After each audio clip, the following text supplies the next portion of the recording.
When the only constant in life is change, you need to be ready.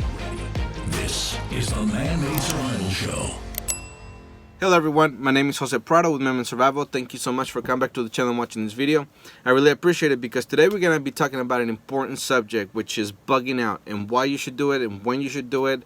And really, the reason I want to do it is because I've seen a lot of stuff in social media such as Facebook, Instagram, Reddit, and also on some alternative and mainstream media. So that's why I feel compelled to really talk about this today, because the expectation compared to reality out there and all the basket of opinions that's hanging all throughout the internet is not really giving anyone any real advice, any solid foundation. So that's why I want to talk about it today.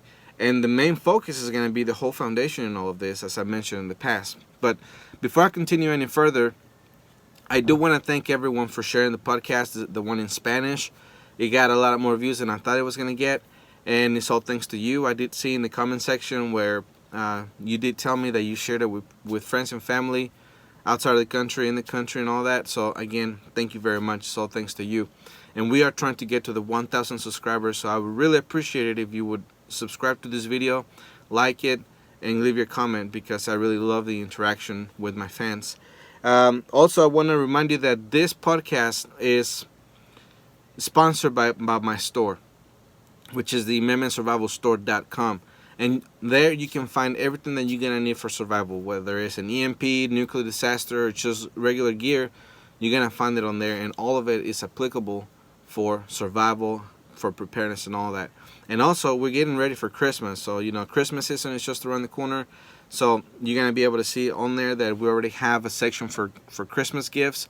You can go about it two ways. You can either get the bundle for your children or spouse, which of course they're going to love, or you can buy the items individually, and of course that's going to help us, continue to do this podcast and continue to help other people as well. I also want to remind you about the partner that we have is GreenMedicineEncyclopedia.com. Green Medicine Encyclopedia is a science-based encyclopedia providing research evidence for nutritional medicine and natural health therapies. We partner with Green Medicine Works to bring you the best medical encyclopedia the money can buy in case you have a crisis at the fan scenario or an incident where you require immediate medical attention. This encyclopedia is filled with cures and remedies for all kinds of ailments. When the supply chain stops and there's no more pharmacists or doctors, you'll be glad you bought your own copy of Green Medicine Encyclopedia. Man-Made Survival Preppers get a special $40 discount with coupon code ManMadeSurvival. And that could also be a great gift for someone because, as I mentioned in the past, not only do you get advice and remedies for anything that may be wrong with you, you can also print the stuff out and put it out in a folder just in case the grid is no longer working. So it's a great tool. And also I want to mention before I move on that we actually launched a Patreon, and I would really appreciate it if you could help us out with some donations. That way we can continue on doing this and helping people and bringing you information and everything else. So the link is below for the Patreon, so I would really appreciate if you would check it out. All right, so moving on to today's subject, bugging out.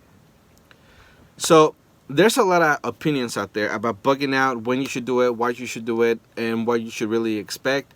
And really, when you really think about it, the advices out there, or the opinions that are out there, are not very helpful, because there's a lot of things that is not being talked about. There's a lot of variables that are not in place. It's more of a package deal, and here you go. It doesn't have a foundation. As I've said in the past, we all need a foundation, especially the prepper community desperately needs a foundation in a lot of things, because what I want to do, my goal is, as a leader of ManMadeSurvival, and for my audience and everybody else, is that we get the phrase, "It depends who you ask," out of the vocabulary for preppers, because it should not be a matter of opinion. It should be a matter of fact, and if we continue with telling people what we think as opposed to what should be, then we're going to continue to be seen as the crazy preppers who have no basis in anything. All right, so that's why it's important. For example, what I want to point out is with food. That is a perfect example because it has to have a base and it has to have the variables in there so you can tell people what to look for and why do you need to store food. For example, if somebody came and asked you, how much food do I need? All right, everyone, every prepper, all throughout the media, all throughout everywhere in the world should say at the very least 2 years and should know the reason why. All right, we should not get thinking, well, depending on how much space you have, depending on what do you want to eat, depending on this, depending on that. No, it should be a foundation where you know exactly what to say and why to say it. All right, because again, this whole survival thing should be, or preparedness thing, should be a way of life, not a hobby, because it's not going to do you any good as a hobby. Right, but if it's a way of life, you will saw the benefits of it. It's kind of like a basketball player. If you do it for fun, that's cool. If you watch it for fun, that's cool. But you're not making any money out of it. The people who are making the money are the people who are living it, right? The players. So it would be kind of the same thing here now. If somebody asks you, how much food should we have at the bare minimum? Right off the bat, you should say 2 years. And of course, they're going to ask you why. So there's different variables on there, but the main two is going to be 1, money, and 2, it's going to be weather. Because let's say a disaster happened, crap hit the fan in the middle of the winter, and you cannot go out there and start homesteading, right away. You have to wait for spring to come around. All right? So then you will have to use whatever you stocked up in order to get you through. All right? And the reason that you want to have 2 years is because once spring comes around and you are able to put down a crop and, watch it grow and start giving you produce and all that, then you can eat from it.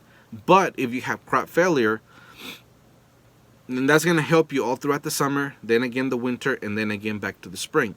All right, so you're going to go through another cycle where you're not going to have any crops coming from your land, and you can rely on what you stored up. And that's the bare minimum.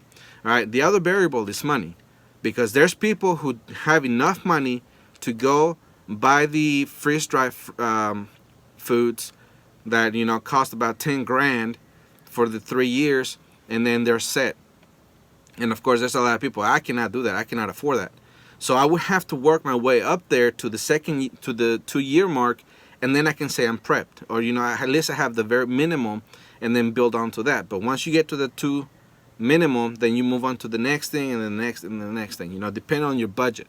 So those are the 2 variables that you have to think about.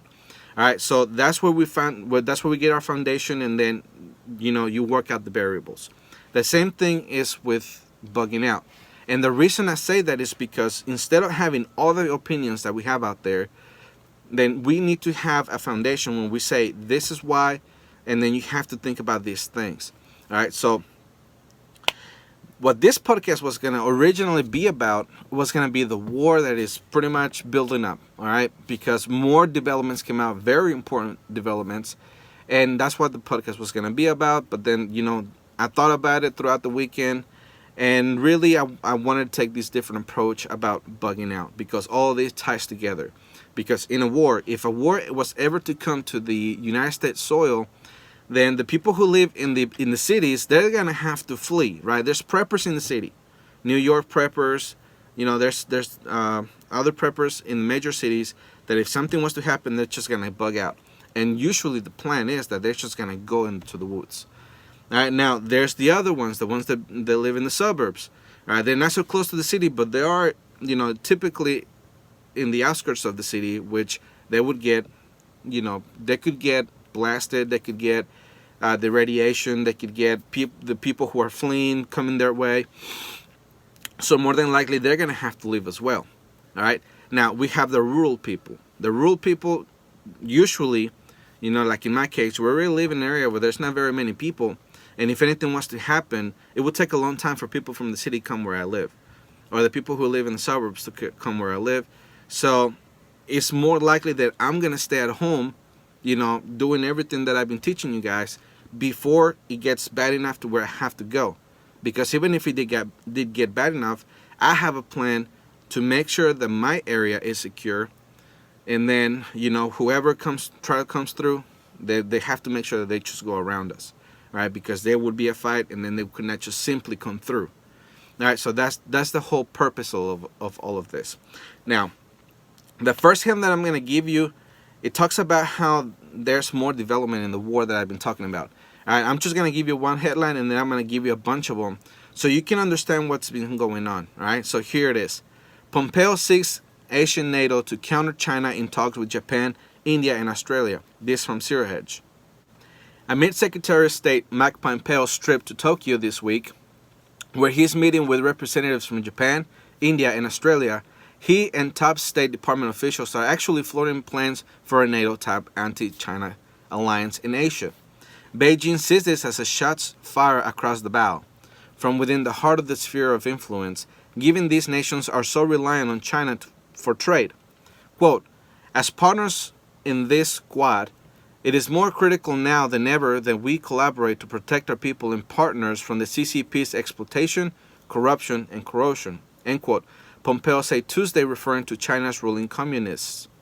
Quote, we see it in the South and East China seas, the Mekong, the Himalayas, the Taiwan Strait, end quote. But such an initiative will no doubt prove much easier said than done. Given last year Australia's #1 trade partner where exported the majority of its goods was China. Also, the #2 destination for Japanese exports is China, while China is also India's third top customer according to the IMF figures. All right, so very important. Why? Because the economical aspect of all of this is very important, because that could pretty much tell or make those countries reluctant for actually joining. Now, what is the United States' position? They want to have bases closer to China where they can store missiles and they can get to China a lot faster. It could be ports, it could be missile silos, it could be whatever. The point is that it'll be a lot easier for the United States to partner up with India, with Japan, with Australia, because they're on that side of the world. And, a missile can get it out faster to China rather than coming from the United States. Now, some important development that came here in the past few hours before I came out to the podcast, which I didn't get a chance to put it in here, is that India and the United States are actually talking about sharing intelligence. And no doubt it has to do a lot with China, because India shares a big borderline with China. So for the United States, that would be a perfect alliance. So we can put troops, we can put missiles, we can put equipment right next to the border, and it'd be a lot easier for us to attack if we needed to. All right, so that's why it's important development. Now, I'm gonna give you all these other headlines, and then I wanna share with you why we need to talk about the bugging out. All right, China threatens war over new Taiwan independence proposal. State media says this from the USnews.com. China threatens to take over Taiwan by conducting live-fire military drill of soldiers seizing an island as political tensions spike to new highs. That's from the Daily Mail. Exclusive. White House advances drones and missile cells to Taiwan. Sources say. That's from Reuters. China threatens retaliation over U.S. deals to supply Taiwan with arms. That's from the South China Morning Post. Xi Jinping tells Marines to focus on preparing to go to war in military base visit during southern China tour. That's from the South China Morning Post. Russia's new doomsday plane to be based on IL-96-400M, sources say. That's from TASS. Watch. Russia conducts rare ship-launched hypersonic missile test on Putin's birthday. That's from Zero Hedge. Russia Navy nuclear-powered sub eliminate enemy submarine in Barents Sea drill. That's from TASS. The nuclear option. Now, this is the United States now. The nuclear option. Fleet of B-52s that carry the country's airborne nuclear deterrent line the runway before taking off within minutes of each other in show of force. That's from the Daily Mail. Video surfaces of China bomber apparently carrying monster hypersonic missile. That's from popularmechanics.com. What's Putin planning? Russia sends warship and jets to Arctic for top secret military op. That's from express.co.uk. NSA announces Chinese hackers are targeting U.S. defense industry in warning to the American public. That's from AmericanMilitaryNews.com. South China Sea missile drills to blame for Taiwanese plane being turned back at Hong Kong. Source says. That's from the South China Morning Post. All right, so you see the escalation in all those headlines, and that's just what has been coming out in the past days, in a few weeks. All right, and not to mention everything that came out today, which of course I didn't get a chance to put it in there. But the point is that there's a lot more things going on. So I am thinking about making a podcast about this again. But of course, I'm going to wait for more developments to come out so it'll be more up to date. Now, that is what is happening today. Okay?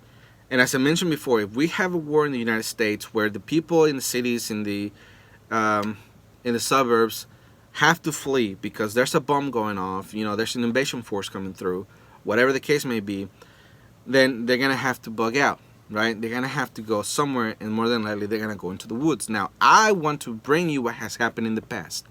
And the reason I want to do that is because we can learn from the past so we can apply here what's happening in the present so we can prepare for the future.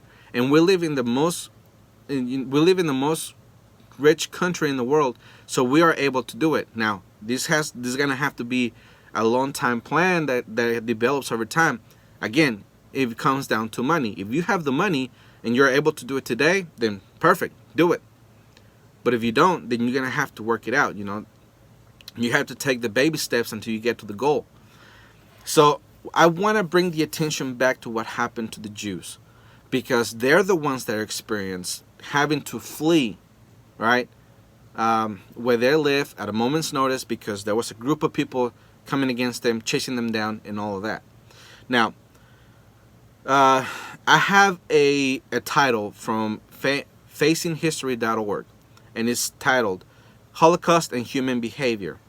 All right, and it's really important. Now, this article, this story, whatever you want to call it, it's important for you to go and check it out because, of course, I could not get everything in it, so I just got the important parts that I wanted to discuss with you. So get that headline, Holocaust and Human Behavior, from facinghistory.org, and check out what happened. All right, so before I read the part that I wanted to share with you, I'm going to give you pretty much what happened in that story. Is that there was this kid that had a journal, right, a diary, whatever you want to call it, and he would write down what things that would happen, every other week or stuff like that. But the main focus of their struggle was that they had to go from being in the grid to being off grid at a moment's notice. All right, but they had to rely very heavily on people in the grid to be able to give them food, give them water, give them kerosene for so they can see at night, and all those things. Now let me remind you that they had to stay alert all the time because there were Nazis out there trying to get them.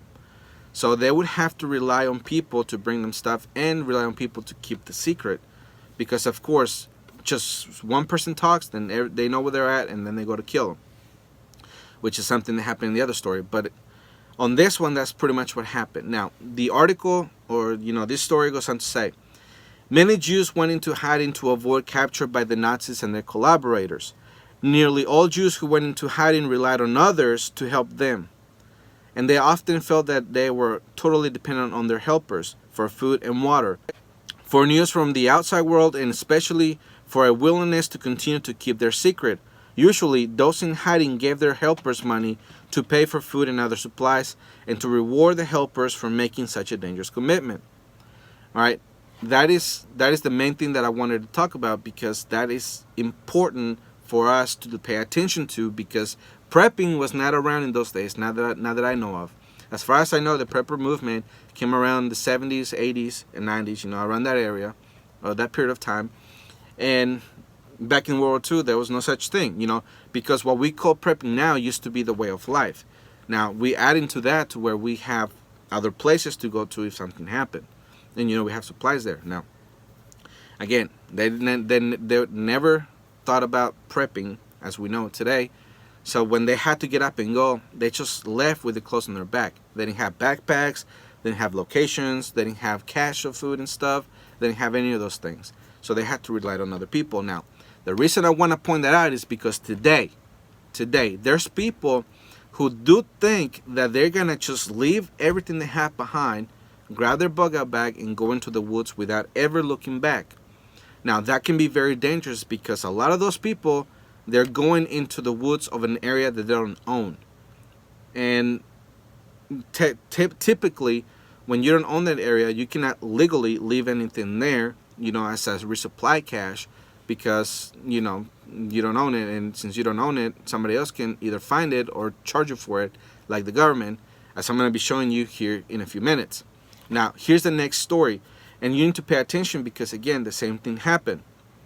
So if you don't have the right plan and you don't have the right, perspective of all of this, then more than likely you're going to fail. Right? And you're going to have all the training. You're going to have all the equipment and everything you're going to need to make it successful. Now, the next headline comes from jweekly.com, and it says, "She spent the war in hiding from a forest bunker to a haystack." Fixler said they stayed in the forest for a couple of years. Right? I want to stop right there, and I want to point out, they stayed in the forest for a couple of years. Now, pay attention to the next line because it's really important. But if you don't plan on staying in the forest for years, then you're doing something wrong, as any other prepping. And she still remembers the brutal winters. At night, they made small fires, but they had no warm clothes, only what they had taken with them. She also remembered how hungry they were. Although they tried to stay out of sight, they had to look for scraps of food in the fields and beg for bread from villagers, which made them vulnerable. "We were afraid," she said.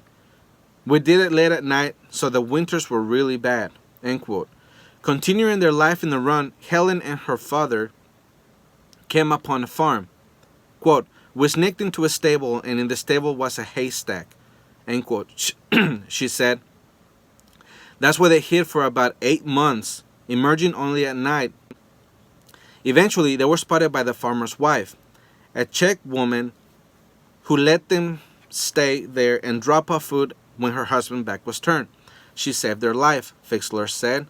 Yet, after so much horror, she just wanted to die. Quote, "I was very depressed all the time, and I used to cry all the time. And my father would hug me and say, 'Don't cry, my child.'" End quote. All right, why is that important? All right, here's the other aspect of all of this, and I'm going to bring it back to foundation, right? The foundation for bugging out. If anybody asks you why, when, where, how, and all of that, all right, you need to have a bug out location. It's preferably that you own it, okay? Because if you put stuff out there and somebody sees you in their land, for one, they can shoot you because you're a trespasser, and two, you can be arrested for trespassing. So it doesn't have to be, for example, with the Jews, all right? For them, the crap hit the fan. However, there was still a grid, there was still a government system, there was still, someone that someone could call on the cops to say, "Hey, I have people in my land hiding out," and then they would come, right? So again, here's the difference: that there was still a grid, while crap hit the fan for a certain for a certain group of people. Now, I want to remind you that in the end times, the Bible says that people are going to have to go through that same exact thing when the Antichrist comes. All right, there's going to be a system there, the Antichrist system, and for the Christians, crap will hit the fan, and they will have to run into the woods. So it will be better for you to own that land. That way you have a place that is familiar to you, a place where you can legally dig and put stuff, underground, a bunker, whatever the case may be.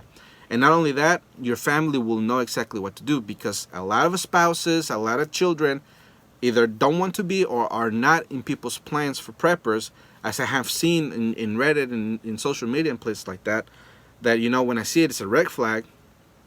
They all have to know, you all have to practice, you have to run the drills, and you actually have to be out there for a long period of time. Again, they were out there for years, and then they had to come back into the grid somehow so they can try to get food, warmth, and everything else. And they lived in a haystack for 8 months. I mean, come on. Now,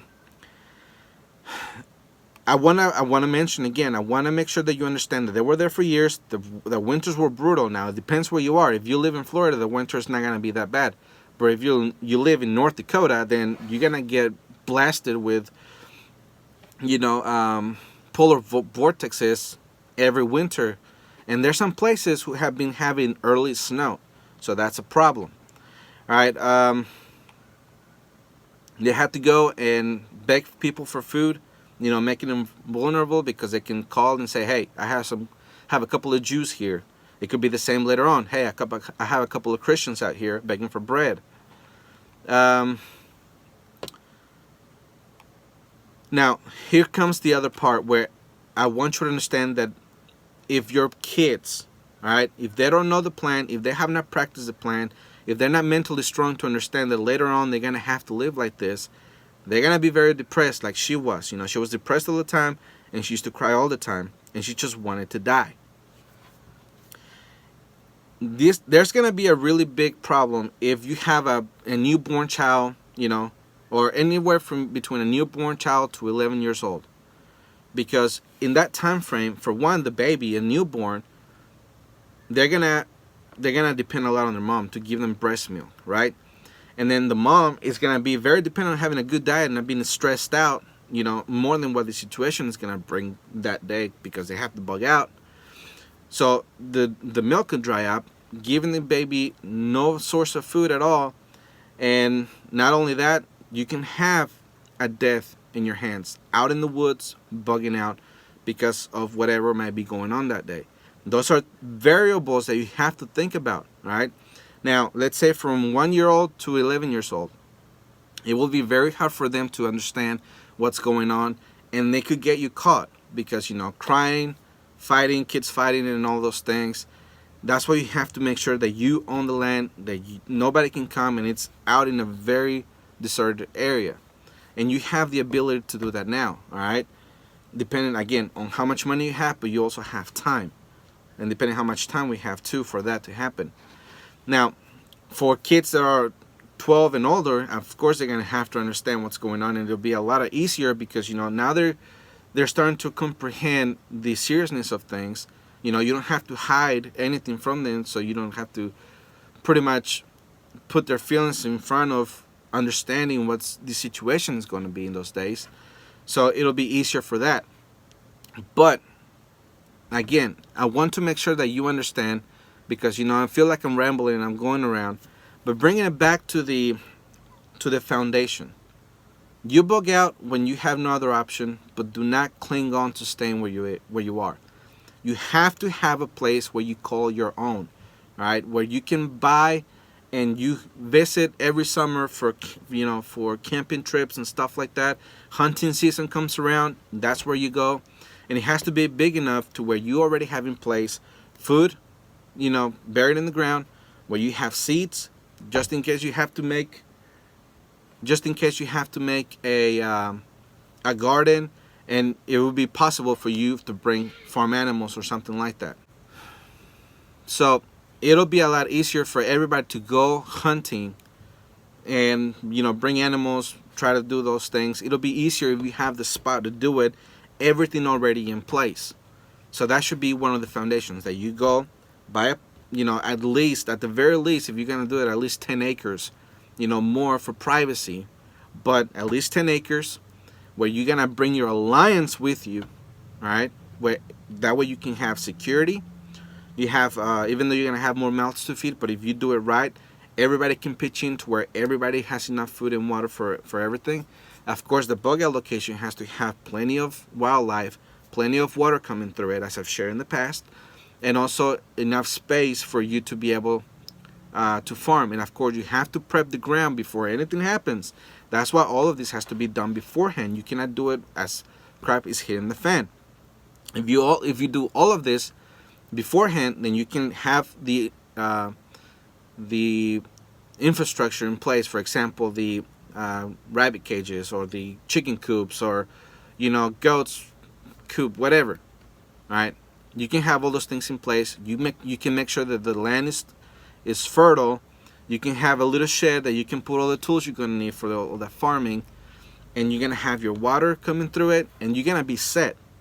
And then, of course, you're going to have a perimeter check all the time, 24/7, especially if we're talking about a time like the Jews went through, where people will come to kill them at any time, all right? So that's why we have to make sure that we have those foundations in place. The reason I want to say that is because of the next video I'm going to show you, and the headline comes from here. This is from KUTV.com, and the headline says, Utah fire uncover men's weapons cache survival bunker. All right, here's that video. Hidden illegal bunkers found in the rubble of a devastating Brian Head fire. Investigators say it could have made things a lot worse for firefighters. Turns out the bunkers belong to a man preparing for the end of the world. DJ Bowlerjack live in Iron County. And DJ, what made the bunkers dangerous? Well, Mark, these bunkers were filled with ammunition and explosives. And if you combine that with that heat coming from the Brian Head fire, that could have been potentially very dangerous, not only for the firefighters, but devastating even more so to the land.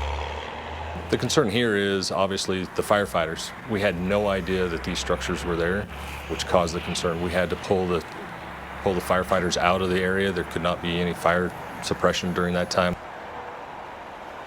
Now, on June 27th, firefighters were deep within fire-infested land. They heard some loud popping noises in the distance, and firefighters actually thought that it was some hot rocks crackling, but it turns out it was ammunition exploding. After following that noise, they stumbled upon 8 structures made up of underground bunkers and buildings that had been built on the public land. And it was all part of a secret project that one resident had started a long time ago. This has been a 30-plus year endeavor of his to be prepared for the end of the world. He had food storage in the bunker, he had the ammunition there, he had the hand grenades there. Now this resident is in his 80s from what we're being told, but he's been very cooperative with law enforcement regarding these bunkers and the ammunition and some of the grenades that were found in there. But from what we're being told, he could face some potential federal charges. Back to you. All right, so that pretty much validates everything that I've said to this point, because if you had any doubt on everything that I've said, there it goes. That goes to show. All right, especially if you live anywhere in California, Oregon, and all the other places where they have had forest fires. Now, as you saw in the beginning of the video, of course, I'm making fun of preppers, right? And he had pretty much several things. He had food, he had his ammunition, he had explosives and other things, but he did it in public land. And not only that, he's been doing that for 30 years. So there goes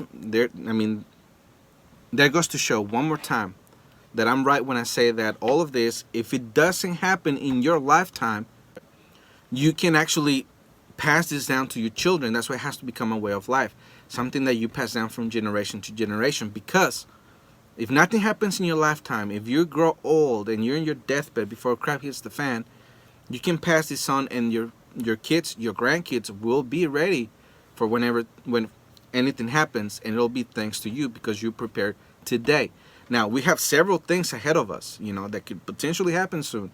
For example, this whole war that I've been talking about, that this podcast was supposed to be about, but not just that, 10 years out, we're supposed to be at war with them because of, that's what the Pentagon numbers say, and the simulations. Not only that, something that we're experiencing today, the economic collapse that we're seeing in the next 10 years, things are supposed to increase 400%, making it a lot more difficult for people to actually feed their families and stay in their homes. All right, so again, 30 years went by, 30 years plus. This story is from 3 years ago, so of course it's been more than 30 years. But if he would have had done it in the land that he owned, it would have been a lot better for him. Now, some people may say, well, it's really expensive. Not if you have an alliance. That's why I keep pushing alliance very hard, because if you have 10 families who will pitch in $100, that could cover the payment for a land. For example, let's just throw some numbers out there, because different areas have different prices.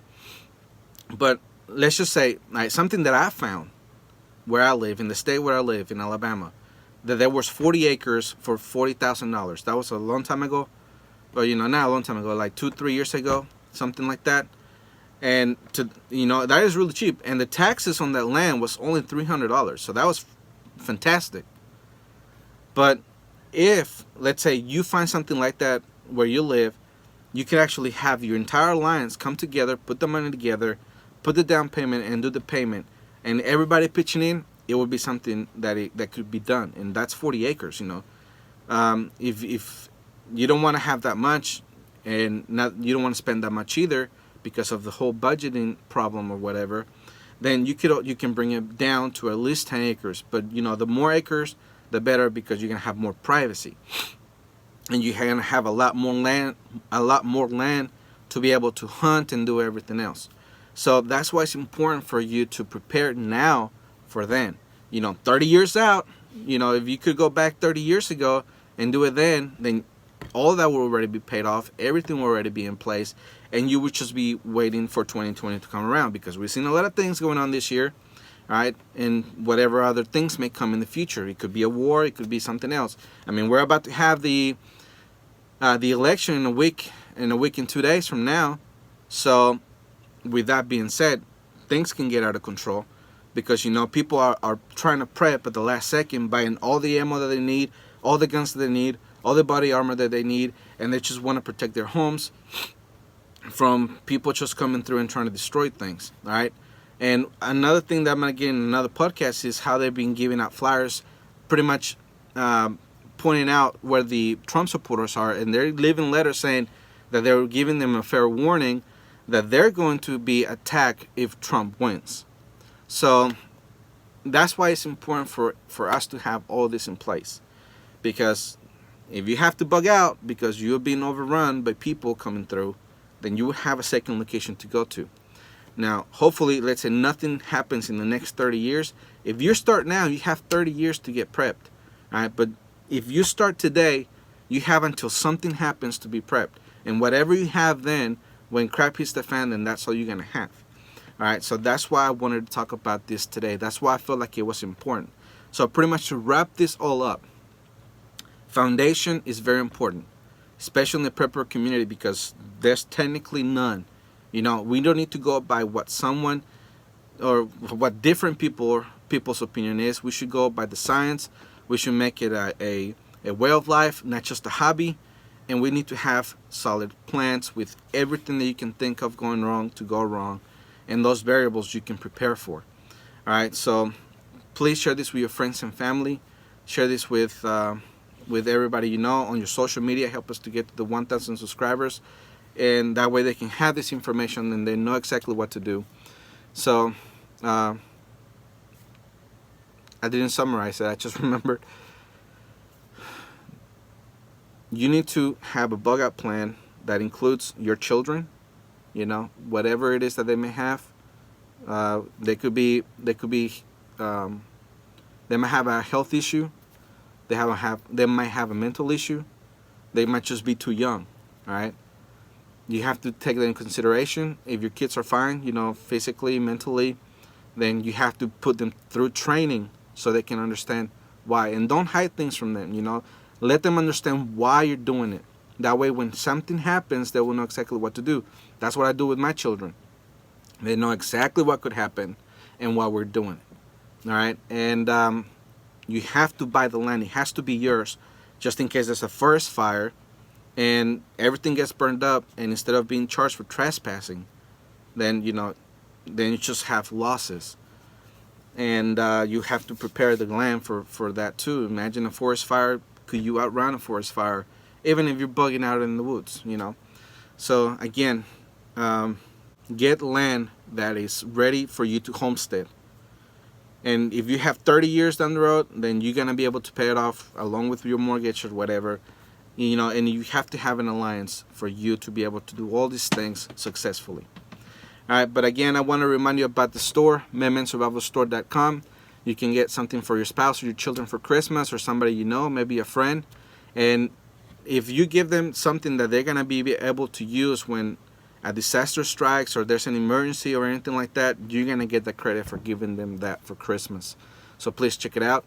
And please check out our Patreon. We just launched it and it's available today. And we really appreciate it if you can help us out. That way we can get this information out to other people and we can help this organization grow, because we want to do a lot of things, not just for you, but also for homeless people and for children in foster homes and places like that. All right, so we can only do that with your help. Please consider helping us. I really appreciate it. And again, my name is Jose Prado, always ready.